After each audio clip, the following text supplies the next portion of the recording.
Evet arkadaşlar, hoş geldiniz. Kaldığımız yerden devam ediyoruz. En son Kuzey 1'i bitirdik. Şu ıssız adayı Kuzey 2, Batık Vadi'ye geçiyorduk. You're on your way to an Şöyle island. geçelim bakalım. Yes, another island. Sorry, Melville. Well, it actually used to be a valley between the mountains, but it's mostly flooded now. That probably happened long before the founder came here, Yeşil bir though. ışık gidiyor, bu Another açtığımız şey herhalde. legacy of our ancestors. Do me a favor, will you? Look for another one of the Founder's labs. We can't get back into the megastructure without getting to the third site in the north, but I need more information to make more fixes.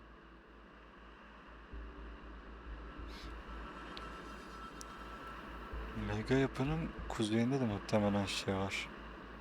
3 tane böyle ışık attığımız yer var.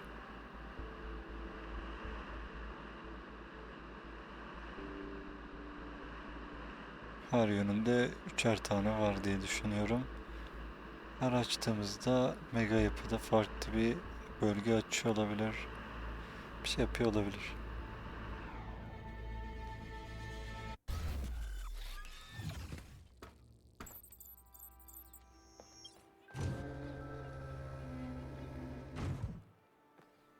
Dönüş hazır hale geldi.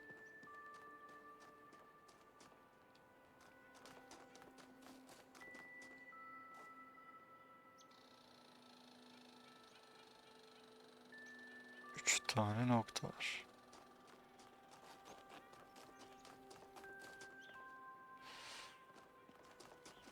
Bir, iki, üç. Hızlı bir başladım. İki burada. Üç de bu taraftaymış. Akümülatör.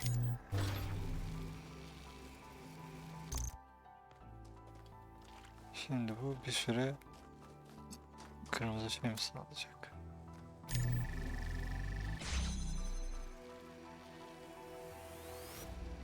Sınırı var mı? Akümülatör yani akü.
Seni nasıl açacağız?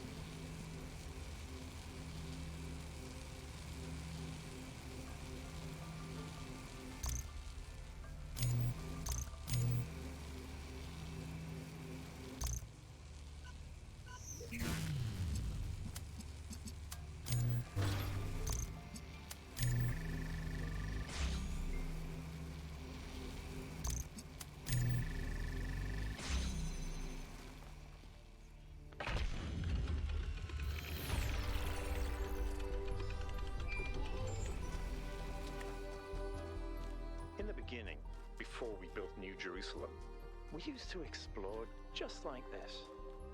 Small groups setting out for the horizon, looking for resources, trying to make sense of the world we'd been thrust into, Mahmut. trying to find a way forward. It was a hard time, but I can't deny that it was also exciting. I think it's part of our nature to be wanderers. Our ancestors crossed entire oceans on flimsy wooden boats just to see what else there was. Is it weird to feel nostalgic for a time I never experienced? I just think I could have contributed so much more back then. It's not weird, but it wasn't all sunshine. People died. Yemo, Calvin, Isaac. I know, they were family to me. Sorry. Didn't mean to reopen old wounds. It's a legitimate point, but I don't think it invalidates the sense of wonder we felt. That's what kept us going.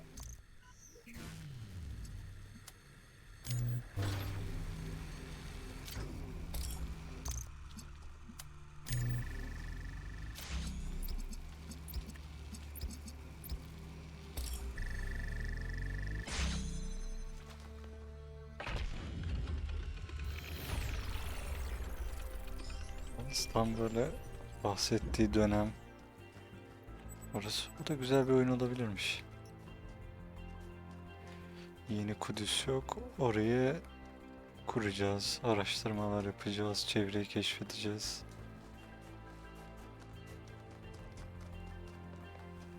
Yani DLC fikri için güzel olabilir.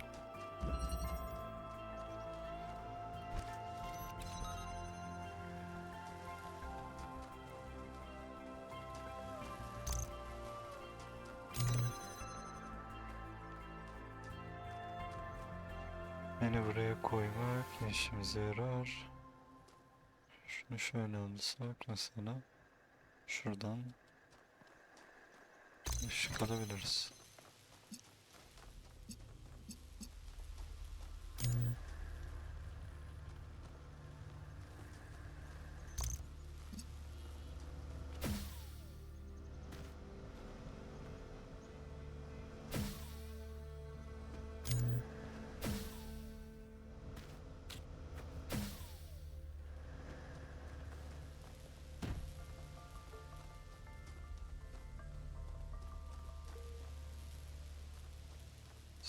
Seni acaba bu mu atacak?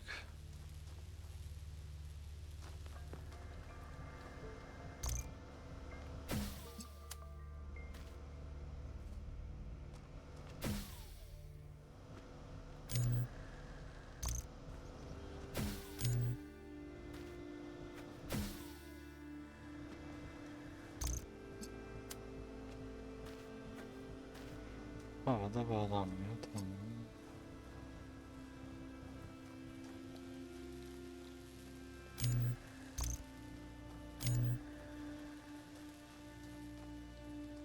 Bağlansan seni buraya alabilirim. Sonra buraya açarım.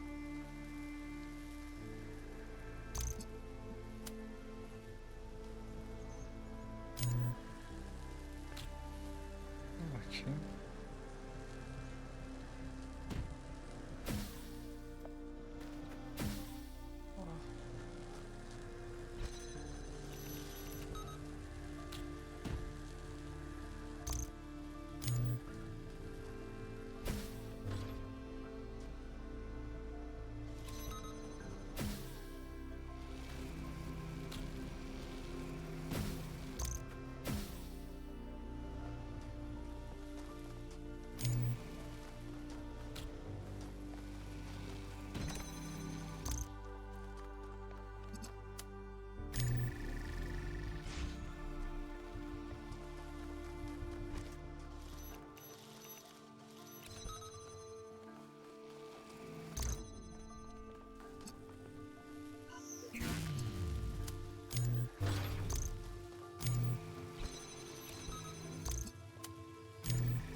There's so much history here that we can't see.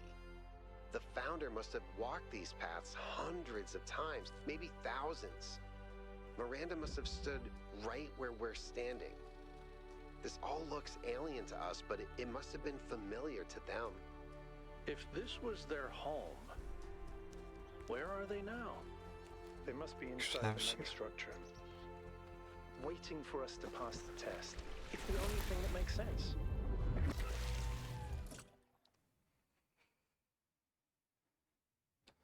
İkinci ölüşümüz.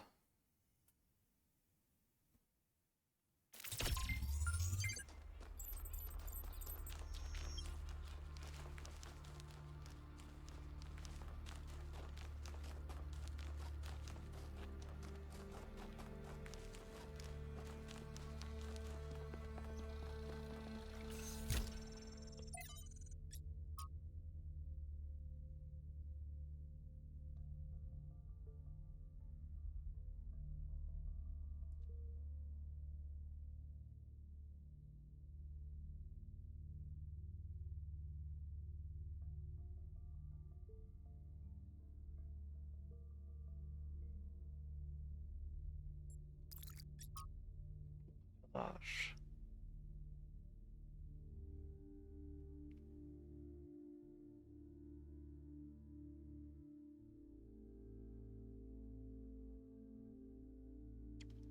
Domino.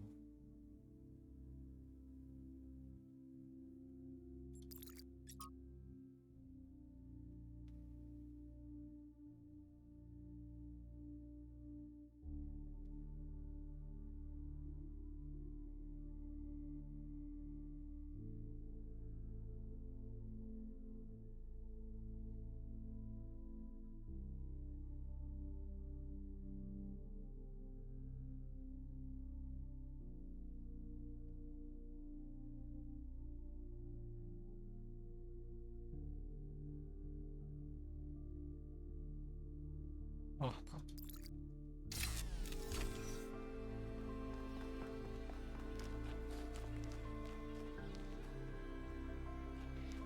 Buradan geçerken öldüm galiba.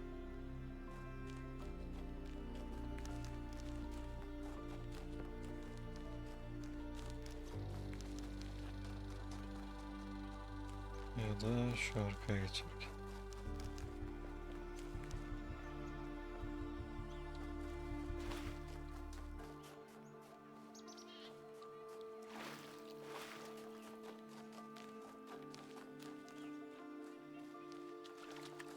Ölmeden geçmenin bir yolu vardır.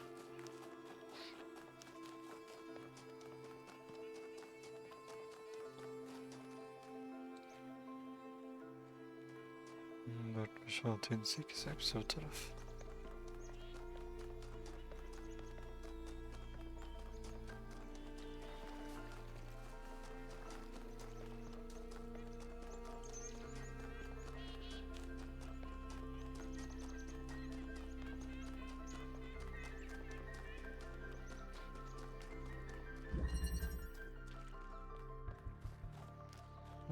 Oraya geldik.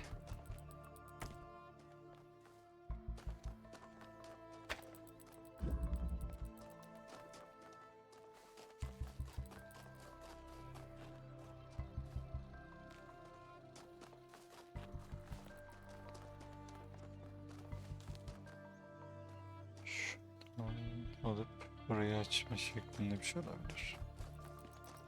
Şuralardan bir sektirmeler olabilir.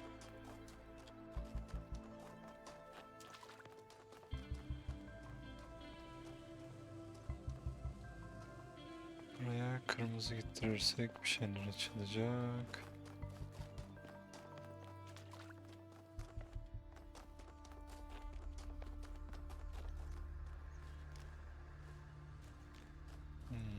Bu içteki o seni açmak içindir.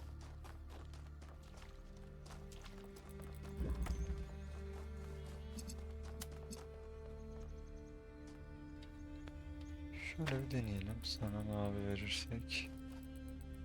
Şuradaki mavi alabiliyor musun?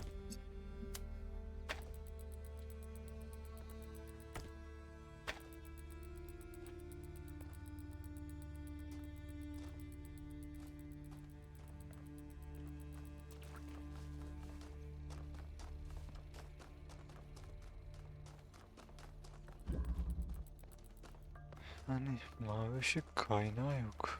Dur bakayım, kırmızı var.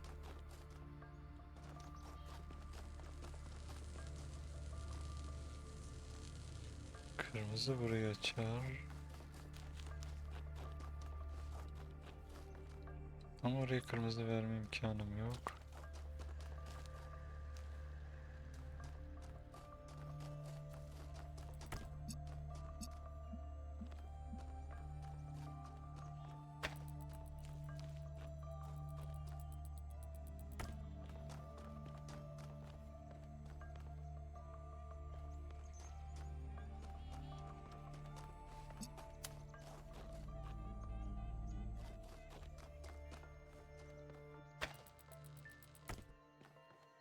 Beni de kurtarmıyor.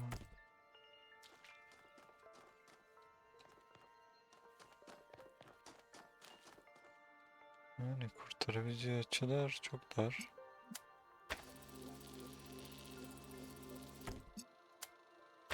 Şöyle koydum.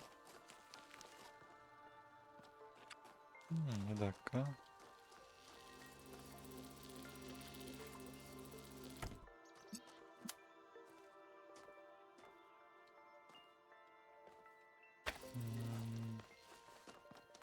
Mavi de kurtarmıyor şuradakinden.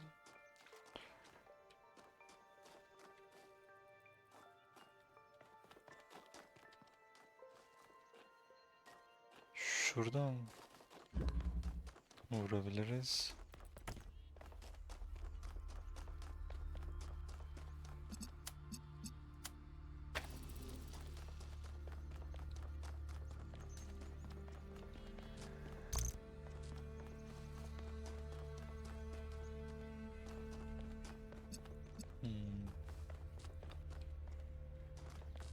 İkisini oradan alamıyorum.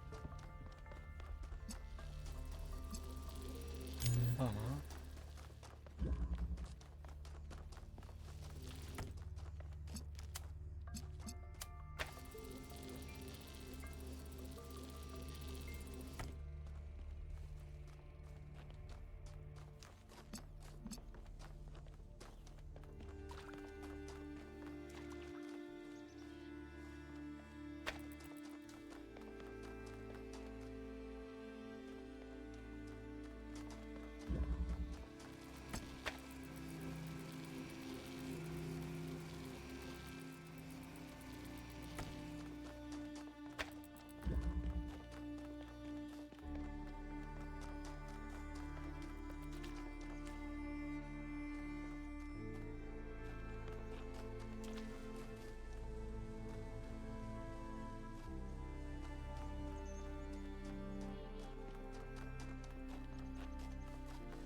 ikinci kırmızıyı buradan bile görebiliyoruz ama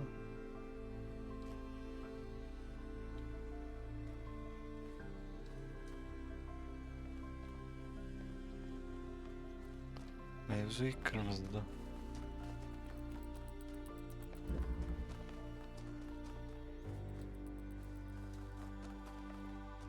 Mesela bunu burada tutarım. Sonra ikincisini bu şekil verebilirim.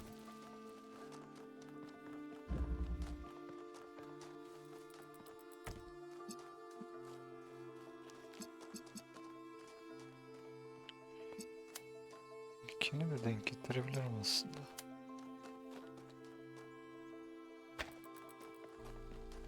Sadece biraz öne alacağım.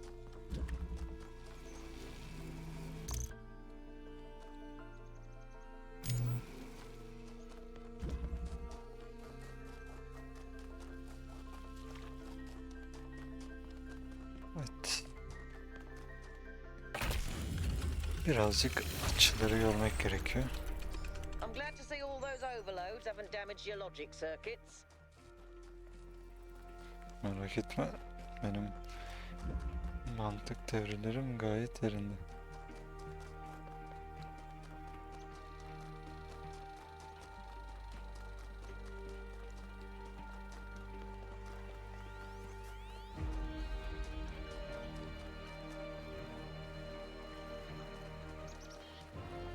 Sonra şu soru işaretine gideyim. Oradan uzaklaşmadan.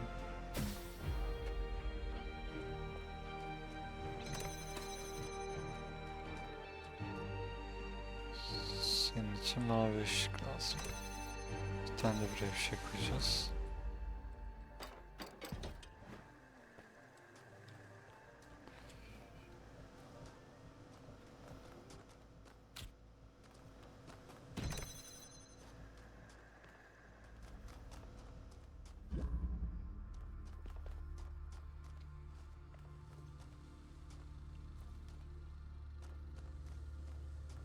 Sen de son bölge için lazımsın. Buraya bir şey fırlatacak mıyız? Ne yapacağız? Nasıl geçireceğiz?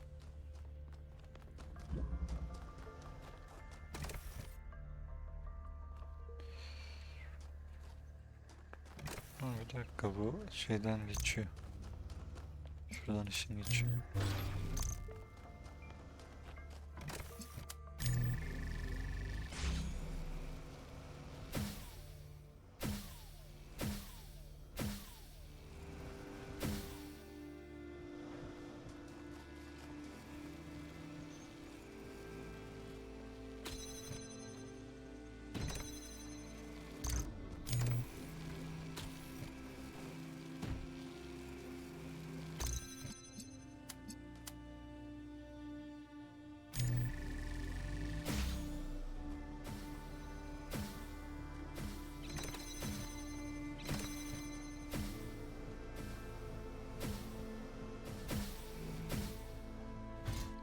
Aga,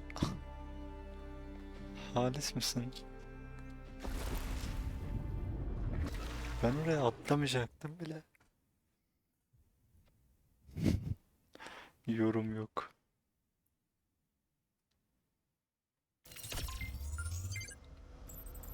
Aga, en başa mı aldın ya?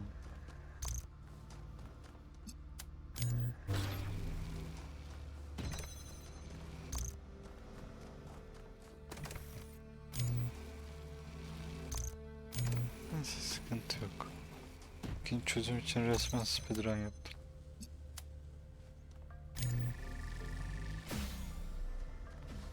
Şuraya gidecektim ben. Çünkü atlarsam onun dengesini bozarım diye düşündüm. Ama o benim dengemi bozdu.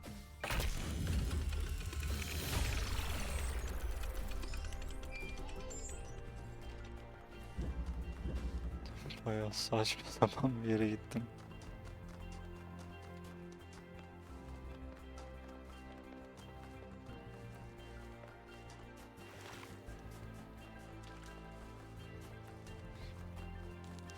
Hayır, oradan dönemeç koyar insan. Ölmeden de kurtulabilmenin bir yolu olsaydı neydi? Evet. Bonusa geldik. 2 tane farklı rengimiz var. Terse çeviricimiz var.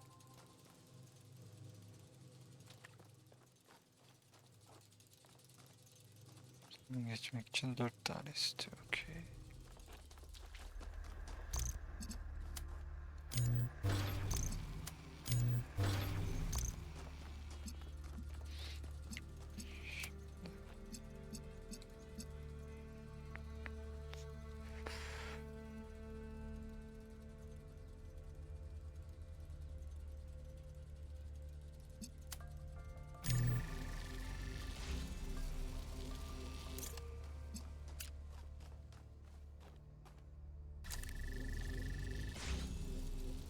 Selamını öyle yaptık. Diğerinden de mavi verdik. Bu sefer diğer mavi ne olacak? Belki de ikisini de aynı renk yapacaktım.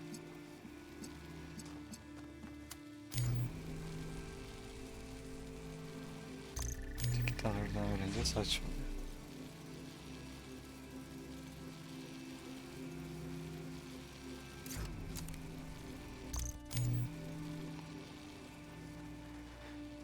Şimdi nasıl yapabiliriz? İkisini de mavi verdiğimizi düşünüyorum.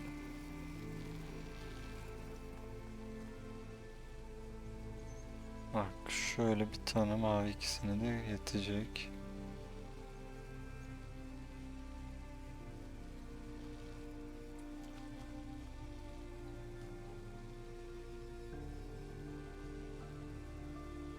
Sonra bir tanesini renk değiştirip şuradan içe atabilir miyiz? Bakalım.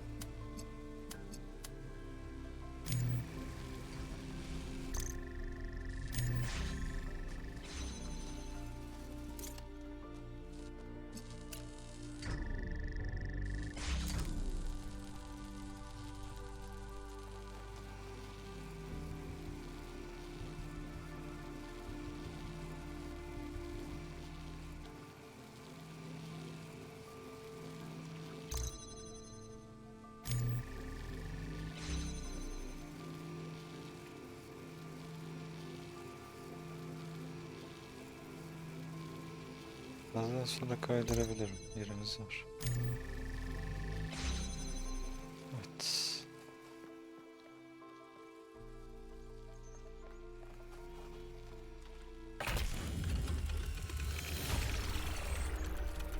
Doğru şekilde mi çözdüm emin değilim. Çünkü yanlarda da bir şeyler var, onları hiç kullanmadım. Melville, What is it now? why did you upload a picture of your hand? Why do you care that my hand is in the picture? Your hand isn't in the picture, it is the picture. I like it. It's very artistic. Let's stay professional, everyone. It's not right to make fun of Melville's comically absurd inability to take decent pictures. She's a hyper-advanced humanoid machine, not a photographer.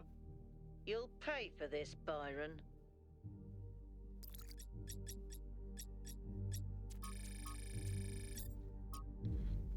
Byron Aga'yla şey yapacaksan karşında beni bulursun aslanım.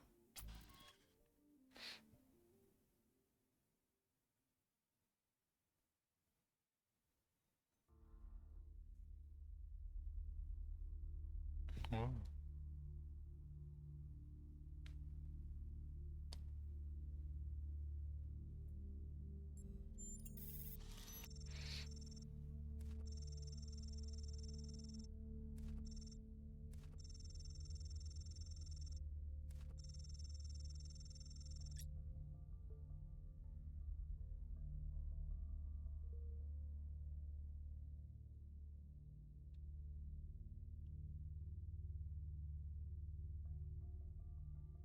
Önce köpekleri geri getirmeliyiz. Ben bu fikre katılıyorum.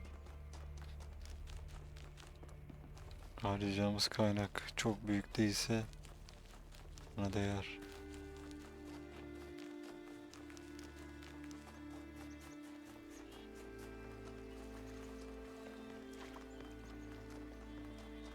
Köpeklerle kedilerde şöyle bir şey var. İnsanlar kaybolunca ikisi de vahşileşiyor. Doğaya dönüyorlar. Ama kediler tekrar evcilleştiriliyor. Köpekler kurt olarak kalıyor. Is it possible that on some level, people want to believe that everything's going to get worse? That it's comforting to think that humanity is bad and every solution will just go wrong? Because that way you're never responsible. You never have to take on responsibility for anything outside yourself. Never have to grow up.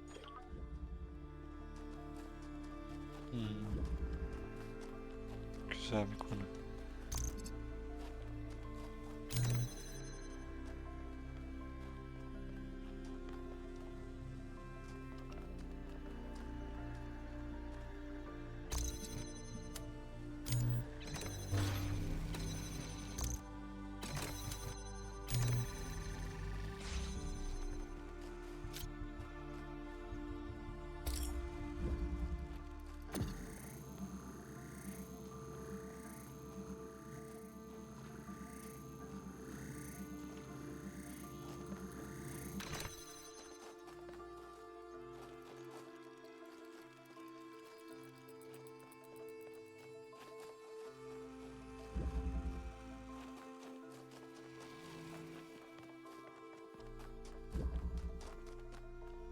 Evet, senden yeşili aldık.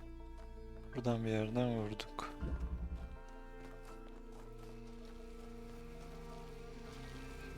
Buraya falan gel.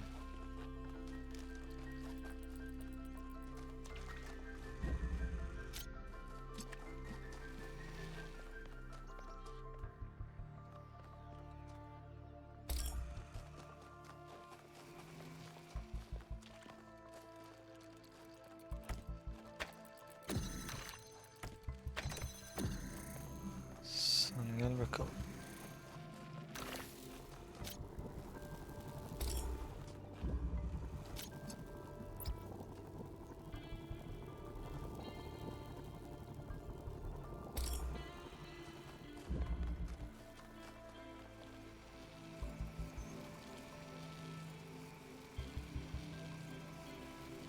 Biraz daha geriden alabilir miyiz acaba?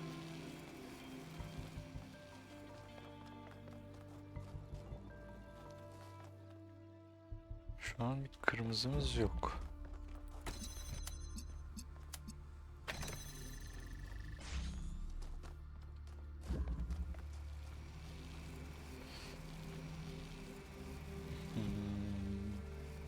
Şuna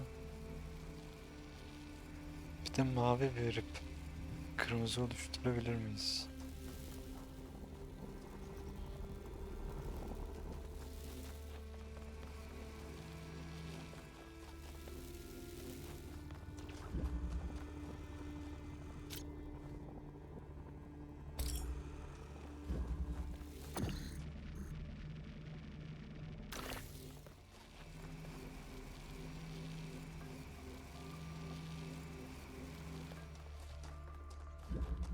Yani kurtarıyor gibi ama bunu buradan dışarı çıkaramam.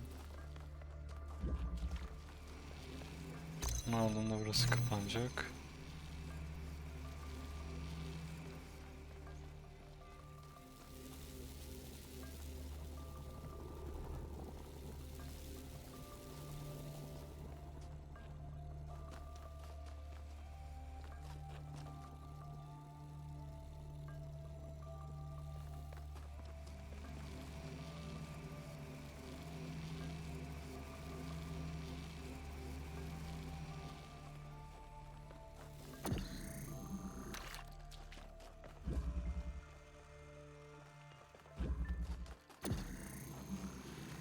Seni bir deneyeceğim bakalım.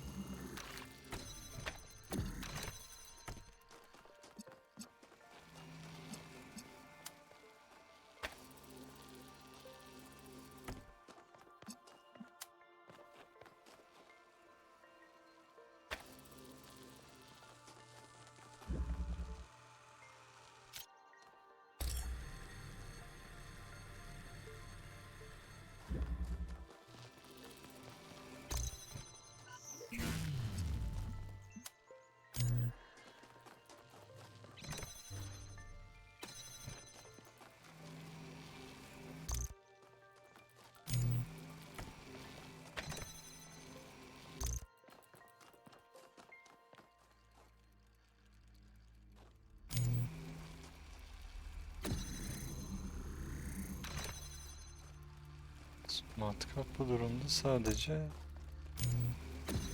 ağırlık mı yapmış oldu? Yani benim çözümüme göre matkapın tek vazifesi ağırlık oldu.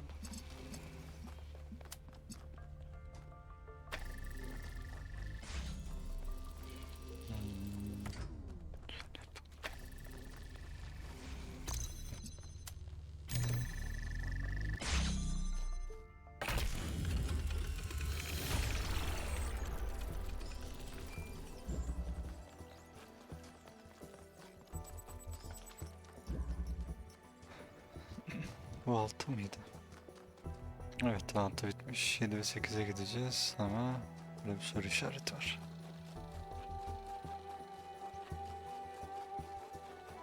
Bir tane de mesaj geldi galiba. Neyse, şu an bulmaca akışımız bozulmasın.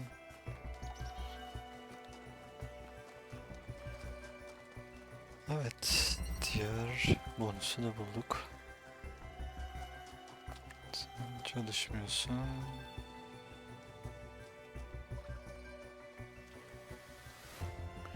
buraya güç halinde hem bu çalışacak hem burası açılacak.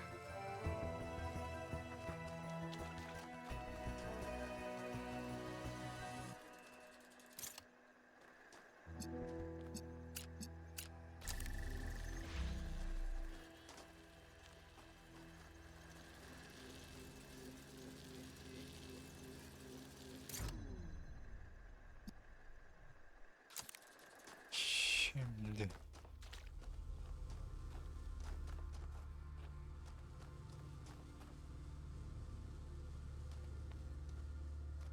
aynen.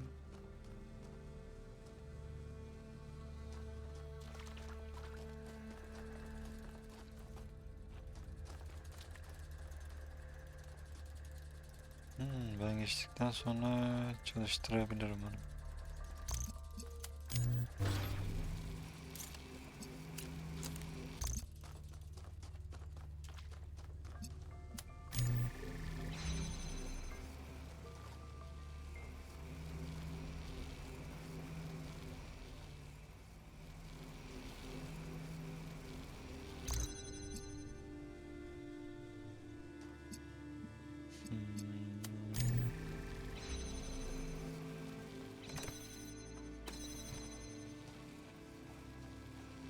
Seni buraya nasıl alabilirim?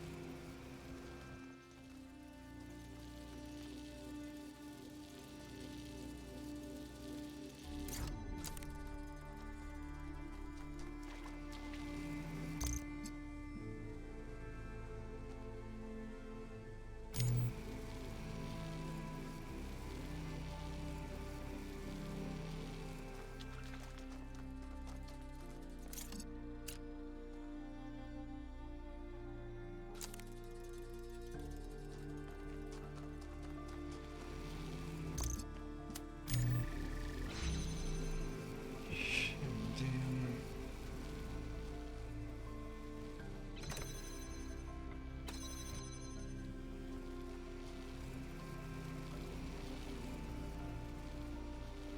bunu açmanın tek yolu oraya kırmızıyı vermek.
Böyle oradan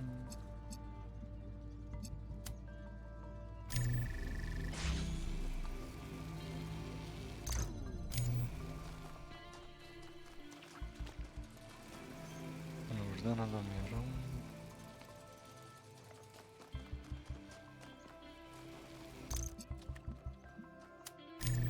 Yani bu sürede koşmak için yeterli değil.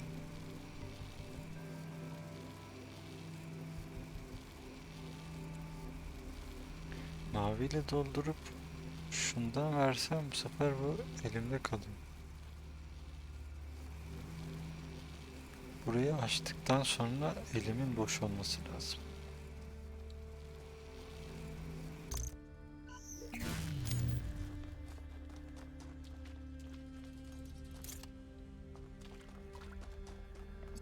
Hani elim boş olacak ki ben buradan geçebileyim.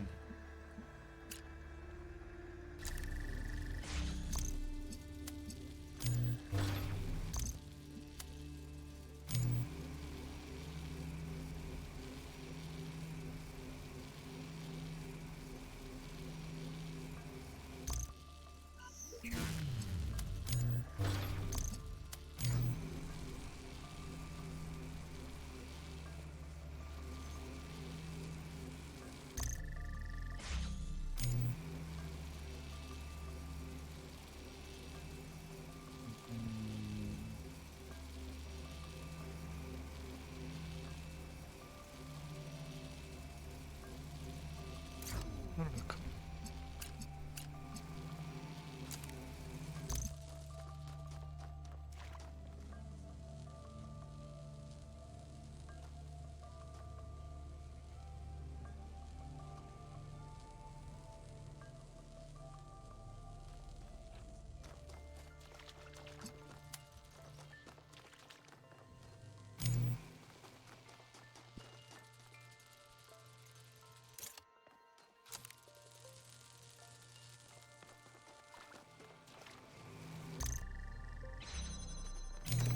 He.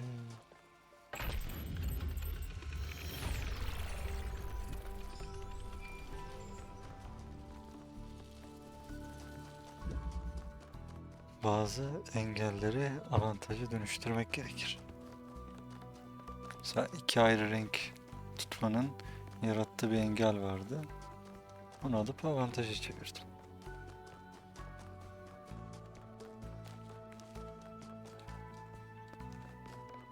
Şurada lab mı var acaba?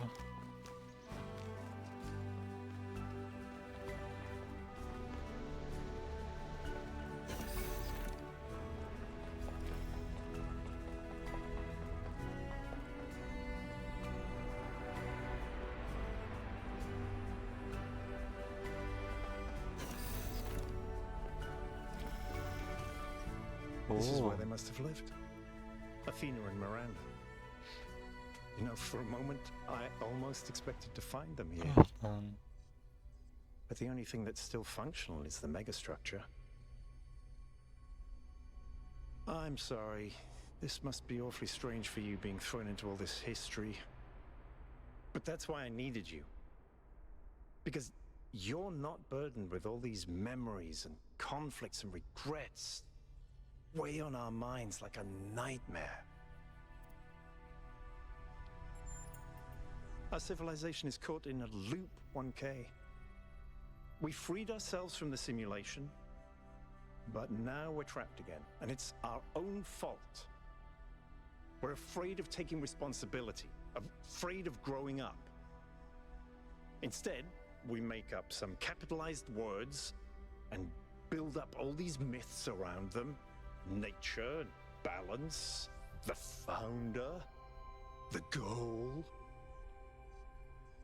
We're afraid to face the randomness of the cosmos, but equally afraid to imagine a better world. So we're stuck. I've been trying to find a way out for years. Something, anything, to get people to understand that we do actually have free will. That building a thriving, expanding civilization doesn't have to involve repeating the mistakes of the past. But I failed. Over and over.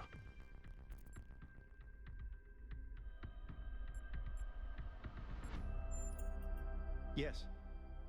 Because this is something unexpected. An anomaly. Everything we found on this island challenges who we have become. It shows us that different answers are possible. And maybe that can break people out of the loop. All we need is a spark. Maybe that's why she made all this. The puzzles, the towers. A way of jolting us out of our complacency. Thank you, 1K. I hope so too. Bir konuştu. We might be wrong, but let's be optimistic. Now, let's see what else we can find here.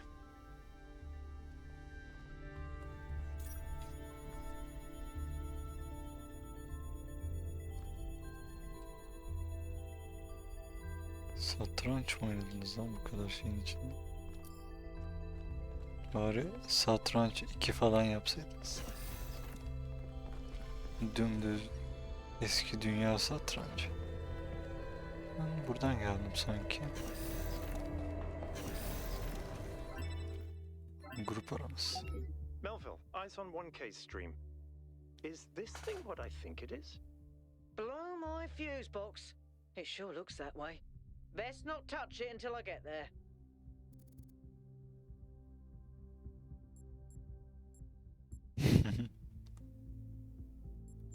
I think it's a somnodrome.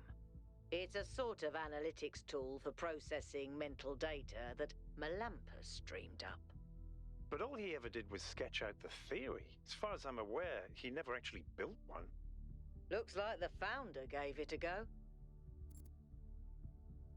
Well, what we know is that our deeper algorithms are hard to pass.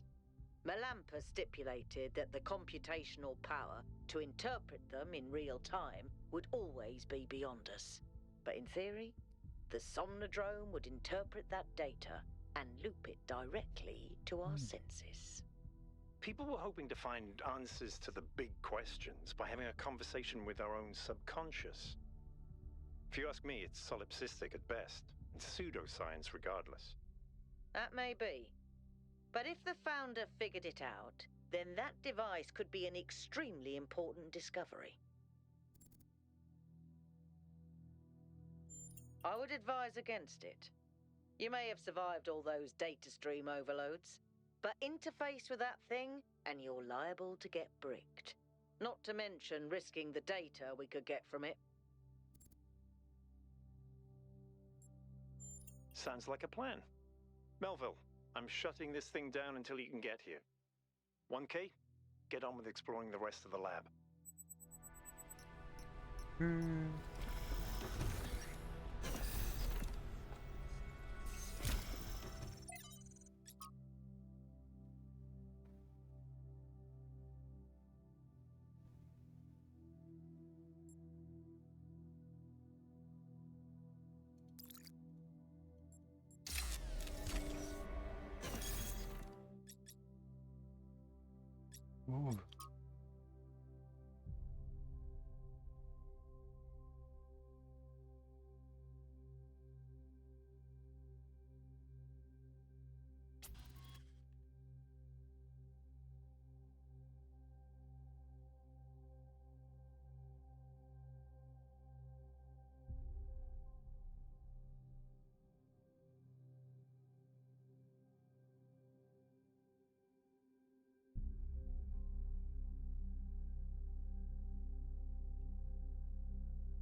Ooh.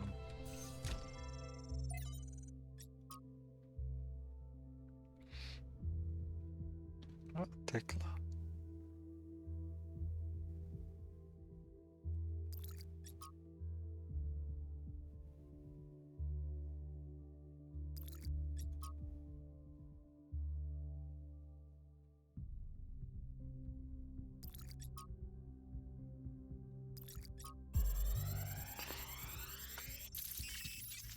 Yine bir overload dedik.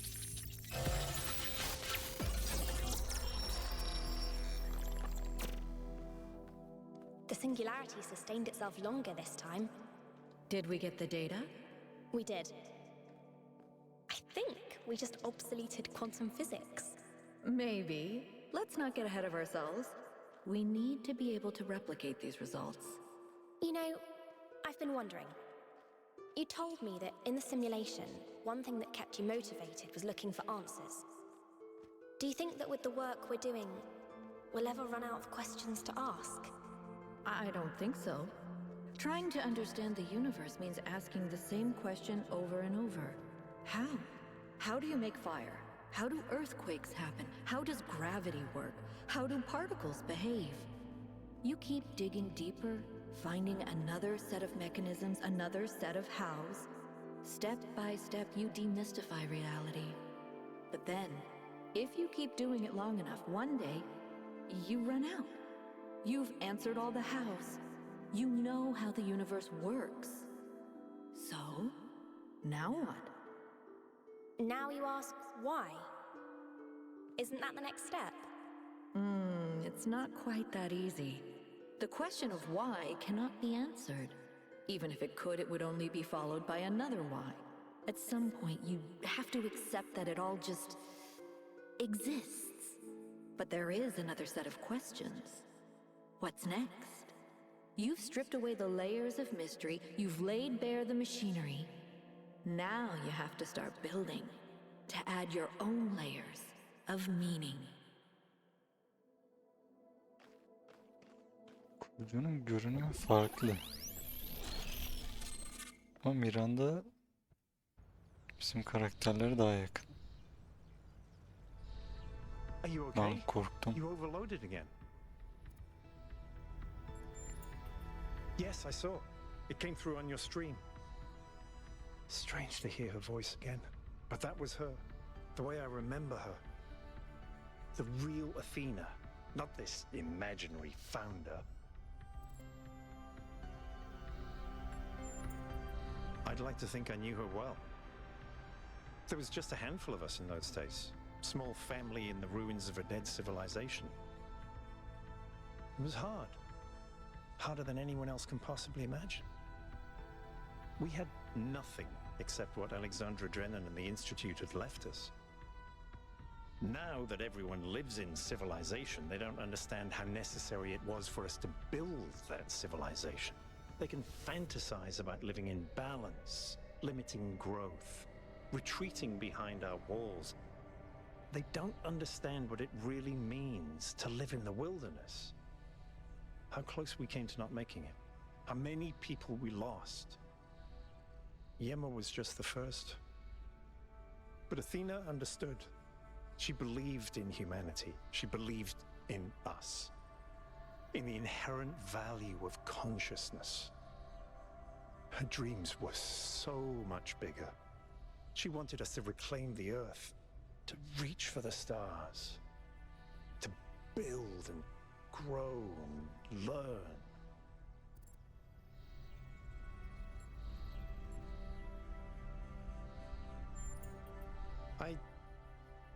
I don't know. I understand why she became frustrated when the city started thinking more about itself than about the future. It was frustrating for all of us. But we were still fighting for that future together. What I don't understand is why she didn't tell me. If she came here to do all this, why didn't she bring me along? Ah,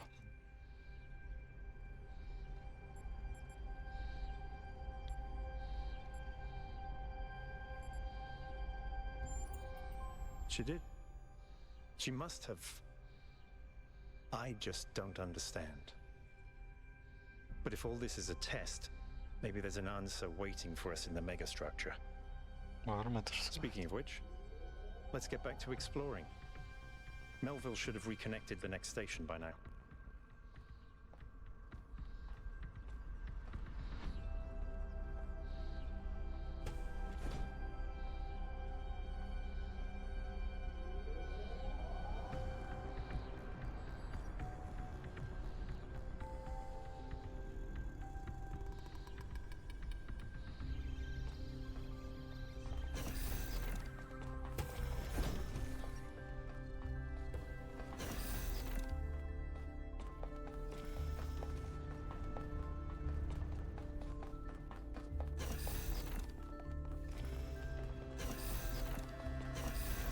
Tekrar bunu deneyeceğim.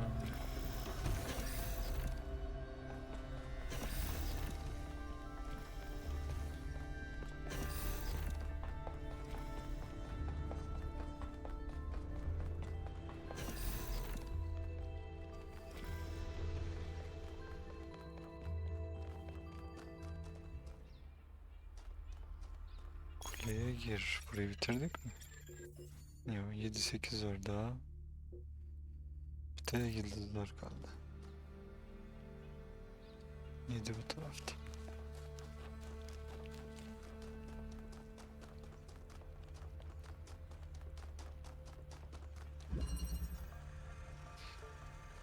Bak, tık. Bir şekilde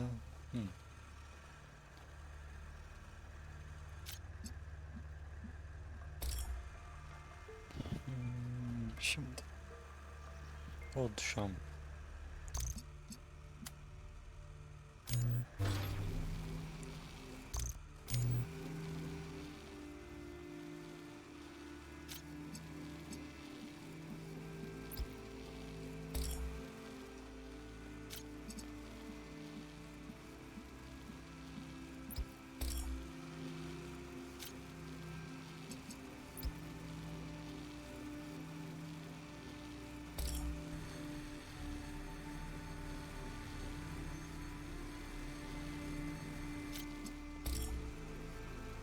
senden kırmızıyı direkt böyle vurabiliriz mesela.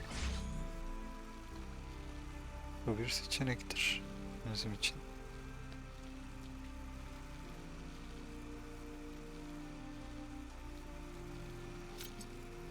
Dışına da mesela bir şekilde maviye atabilirim.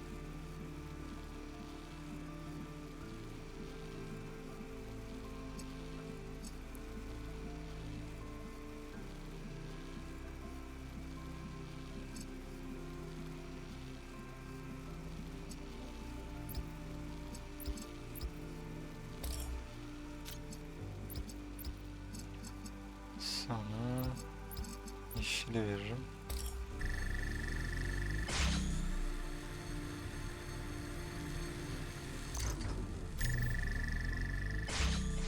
Üf.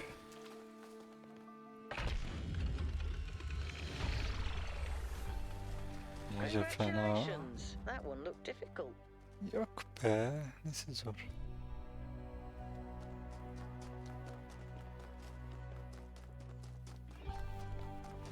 Eforsuz geçtik hepsini.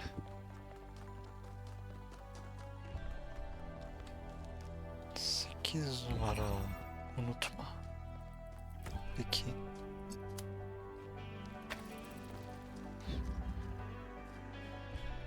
Piu.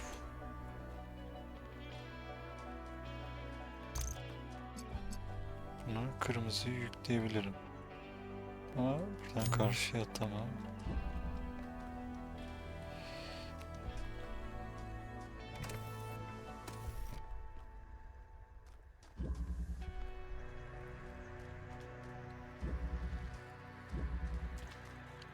Bunlar tam karşılıklı değil. Gitmiyorsun nasıl?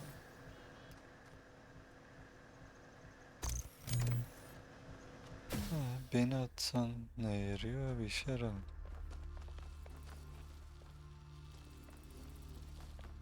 Buraya bir şeyle girmiş olsam belki o zaman bir şeyler değişebilirdi.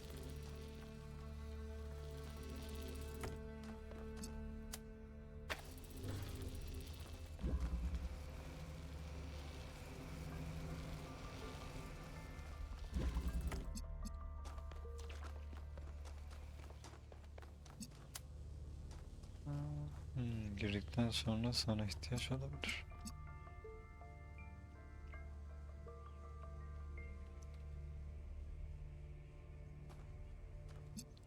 Ha.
Strap in, this is a long one.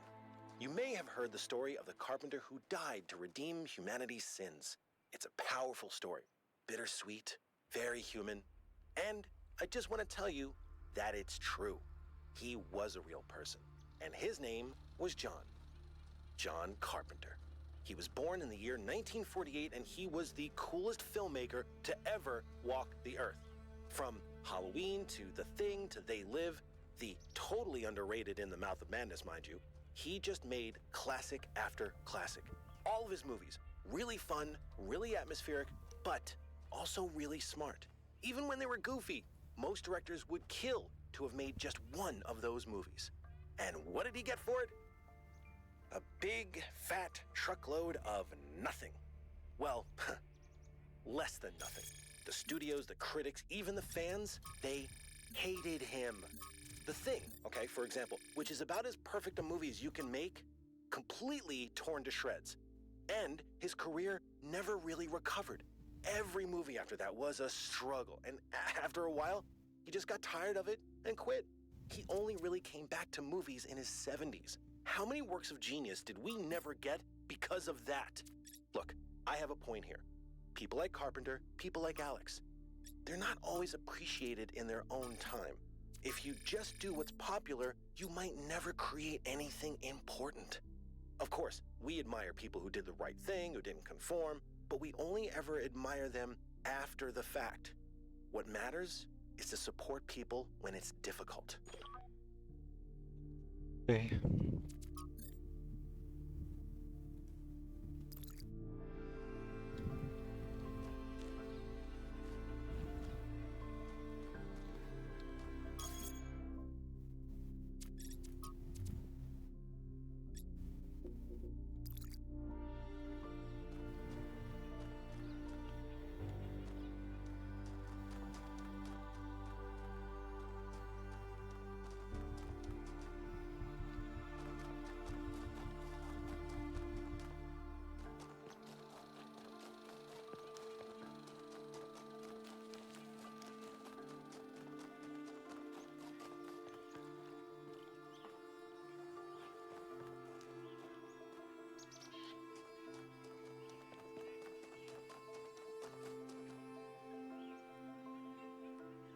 Soru işaretlerinden birini bulduk.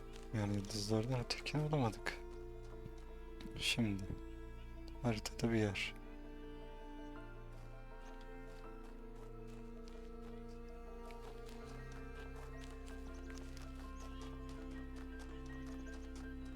Kulenin yanında da bir şeyler var.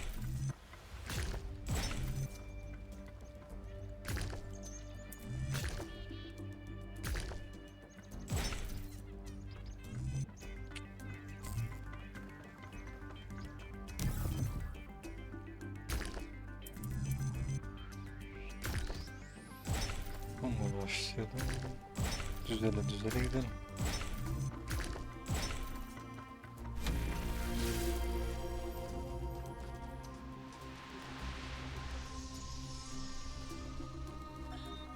Sometimes it seems the only choices we have are renouncing civilization or mindless expansion. But that's not the only path forward. Embracing deliberate control over nature doesn't have to mean destruction. We are a species of artists and artisans, blessed with the ability to transform the raw material of the cosmos into new and better shapes. Shapes that have meaning. With our technology, we can take this chaotic world, so full of suffering, and turn it into a work of art.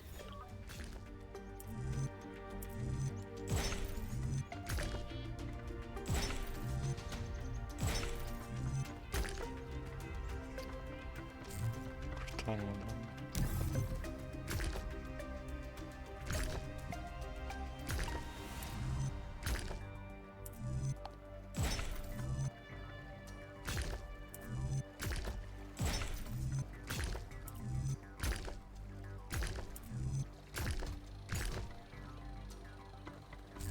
Nasıl bir yol bu?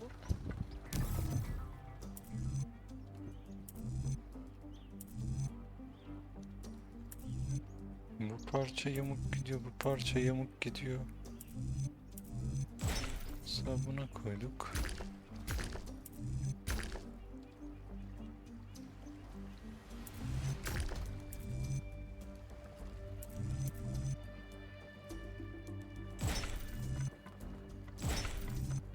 Bu sefer kurtarmıyor.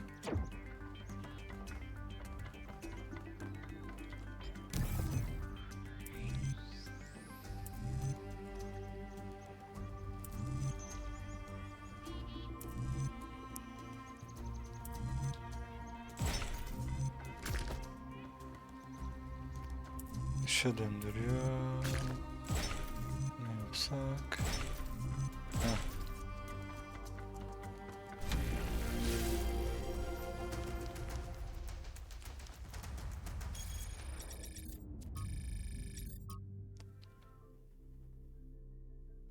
Tamam, burada 2 tane ada var. Mesela solundaki adayı gösteriyor ama ben buraya gidemem ki. Var, gidebiliyorum.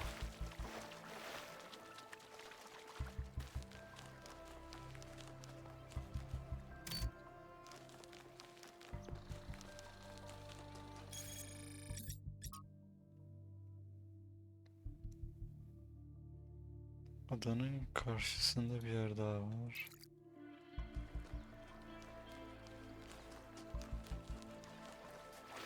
Şimdi geri dönelim.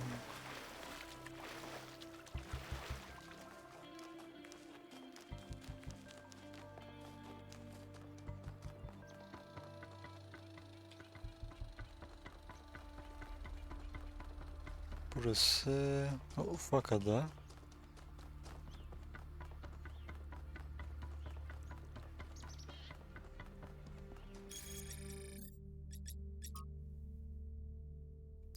Sol tarafında.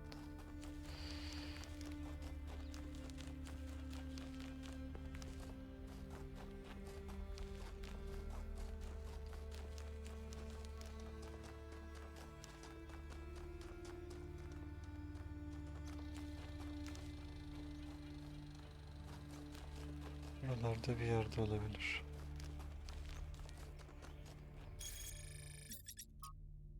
Şurasına çıkıntı dersek.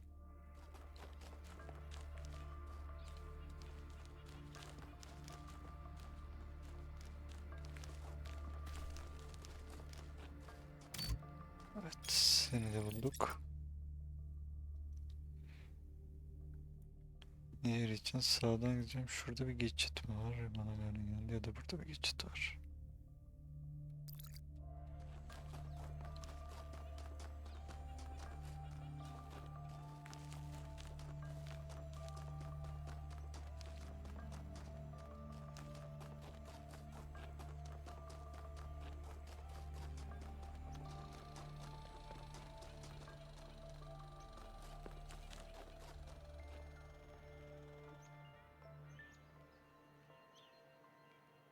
Şimdi burada bir yerde falanım herhalde.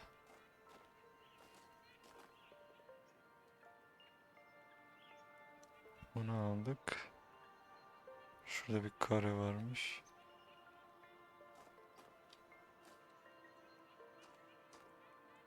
Şuraya gidip ne yapıyoruz? Sağ sol. Ona ilk sağ desek.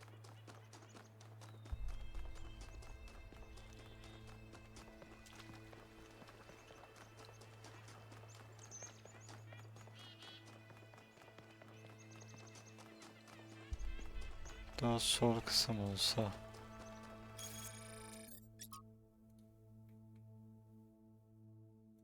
Niye zoomlamıyorsun peki? Ne yaptık? Sağdan geldik, sola geldik. Bu adanın ucuna kadar gideceğiz.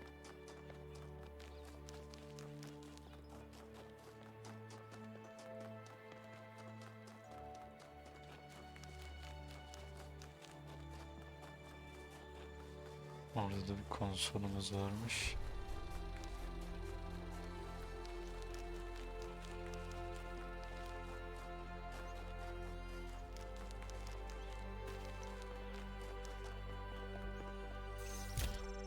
Şunu bir okuyalım. okuyalım.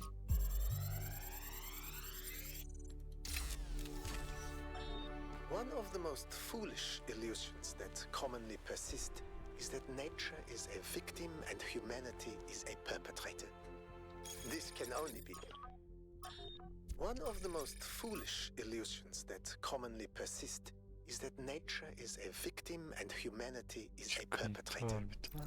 This can only be the opinion of someone who has not witnessed nature at first hand, who has not seen its immense and awe-inspiring baseness. Nature is mindless chaos and eternal conflict.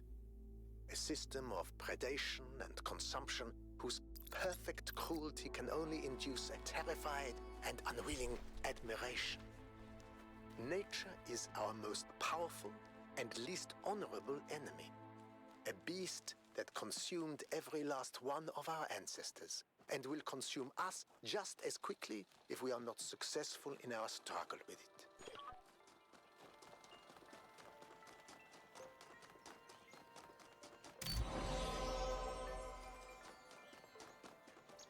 Tamam, onu açtık.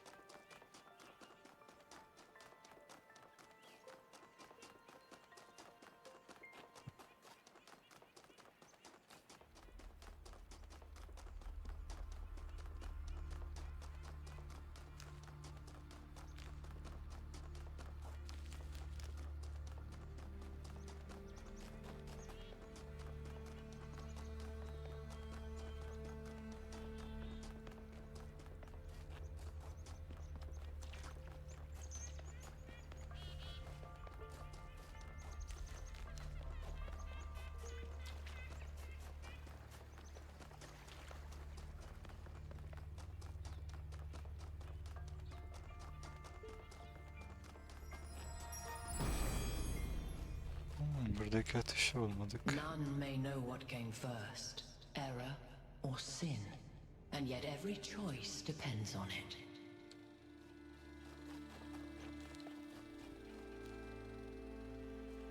Şurada bir şey var.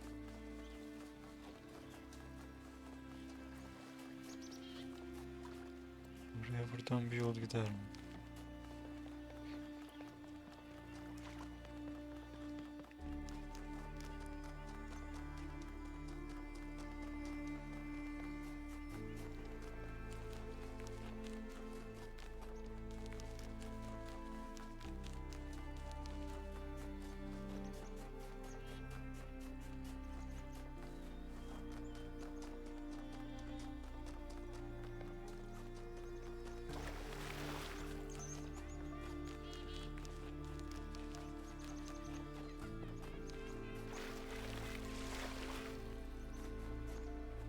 O kadar derin değildir ya.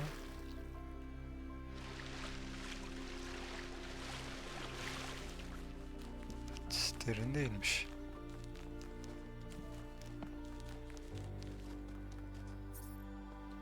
Üf. Senin tayfını mı bulacağız bir de ya?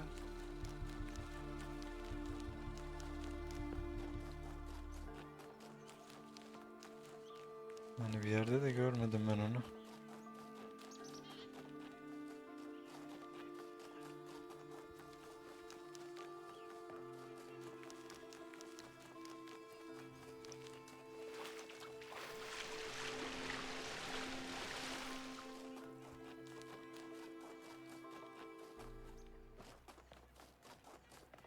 Neyse, ben senin tayfanı sonra bulacağım. Çünkü bu hani bulunacak, çözecek bir puzzle değil. Bir yere gideceğiz. Böyle mavi bir şey bulacağız. Onu takip ederek buraya geleceğiz. Onun lokasyonuna internetten bakarım.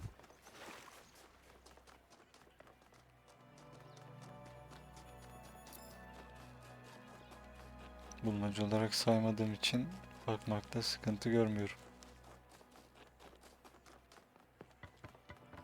Şimdi şuraya gidip bölümü bitirelim.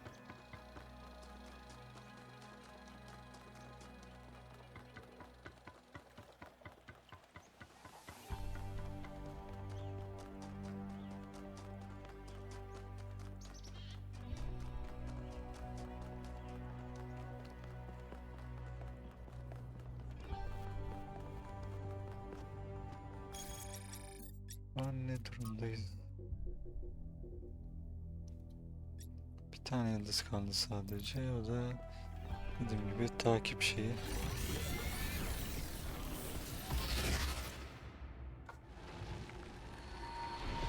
Aa, başkası mı? Creature of clay. Pandora. You have taken another step towards the flame. Before you continue, ask yourself, have the gifts of Prometheus ever truly benefited your people? Or have they brought nothing but strife?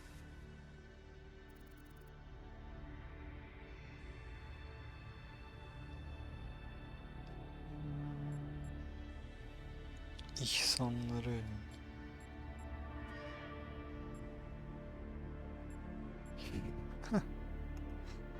Şunu diyeceğim. Prometheus has poisoned your mind. Turn away from the flame or you will be bound as he was. Ne anlatıyorum bayan ya, robotum ben.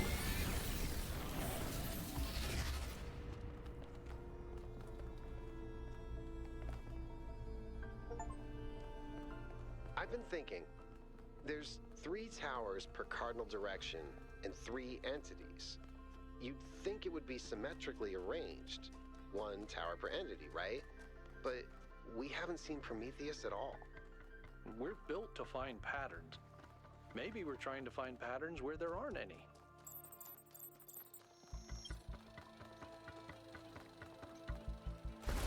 Hayır, hayır, ölme.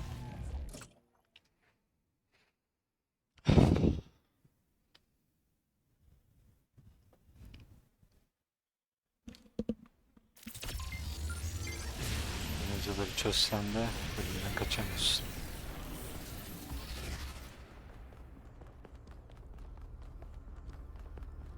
Bu da hayatın bir gerçeği.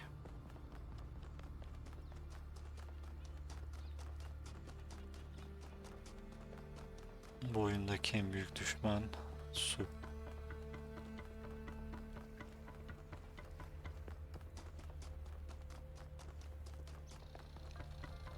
Simülasyonda yüzme eğitimi olsaydı bunlar olmazdı. Pıt pıt pıt geçerdik.